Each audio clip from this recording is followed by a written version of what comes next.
Ustaz, apakah melakukan sholat tahajud harus tidur dahulu? Bagaimana kalau tidak harus tidur?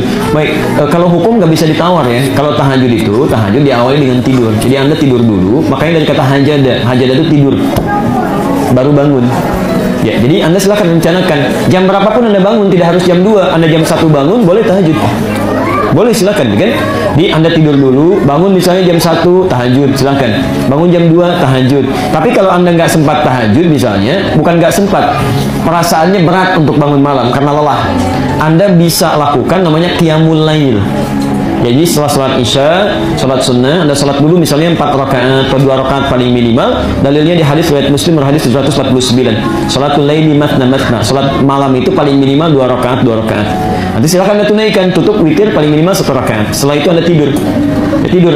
Tiba-tiba misalnya malam bangun. Kalau Anda malam bangun, boleh Anda sholat lagi tahajud, nggak ada masalah. Jelas ya? Jadi kalau ingin tahajud, Anda harus tidur dulu. Dan pahalanya banyak. Makanya pahalanya banyak, aturannya ketat. Rahasianya ada di Quran surah ke-17 ayat 79 sampai 81. Posisi paling kiri dari tengah sampai dengan ke bawah. Teman-teman, saya pesan ya, terutama pada yang ikhwan yang laki-laki, kalau antum masih beraktivitas, kerja, produktif macam-macam, saya sarankan jangan tinggalkan tahajud. Bangun pokoknya. Allah jamin 4 hal. Termasuk anak-anak biasakan ya. Saya dari kecil sudah saya biasakan. Itu satu, ada 4 hal yang Allah akan berikan pada orang yang rajin tahajud, yang tidak diberikan pada yang tidak tahajud, sekalipun sholat fardunya khusyuk, Anda nggak akan dapat. Satu, asa ayyab'atsaka rabbuka maqaman mahmuda. Orang ini akan diangkat oleh Allah karirnya, ditempatkan di karir terbaik. Apapun itu. Jadi ada maqam mahmuda. Kalau cuma maqam saja, mungkin Anda diangkat tapi orang lain nggak suka. Kok kenapa mesti dia gitu? Tapi kalau maqam mahmuda, orang lain akan paham, oh rupanya harus dia. Yang kedua, wa qur rabbi adkhilni mudkhalas sidqin. Allah akan bimbing pekerjaannya supaya mengawali setiap aktivitas dalam bimbingan Allah. Beda antara yang dibimbing dengan yang enggak. Ya. Anda dibimbing, masya Allah, ada jalan tiba-tiba macet, dikasih solusi. Orang lain bermasalah, Anda bisa lancar-lancar saja. 3, wa akhrijni mukhrajas sidqin. Diberikan solusi terbaik saat punya masalah. Dibimbing oleh Allah. Ada orang pengen naik kedudukan promosi, dia harus keluar uang dulu, caranya nggak bagus. Anda tiba-tiba bisa langsung naik. Itu indah ya. Dan yang keempat, ini yang paling hebat. Waj'alni min ladunka sultanan nasira. Anda akan ditolong langsung oleh Allah jika ada orang yang iseng ingin menyakiti Anda. Ya, karena bisnis itu kan tidak mudah. Ada yang ingin menyudutkan, menyingkirkan, menyungkurkan, persaingannya kotor gitu kan. Anda rajin tahajud, masya Allah. Itu demi Allah saya katakan, pertolongan Allah itu cepat. Makanya zaman Nabi, para pebisnis itu nggak pernah ninggalin tahajud.